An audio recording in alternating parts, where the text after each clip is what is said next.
Kalau menurut kami penilaian sudah berjalan dengan baik.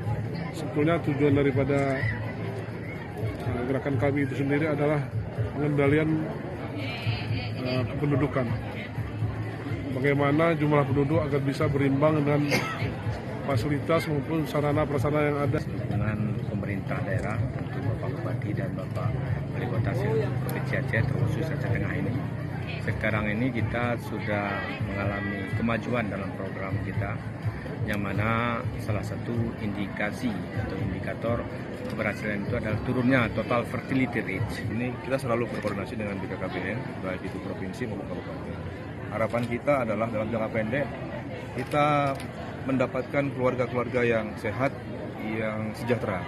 Jangka panjangnya skala nasional, dalam jangka panjang kita ingin Indonesia terkendali penduduknya seiring dengan ketersediaan pangan dan energi yang ada di Indonesia.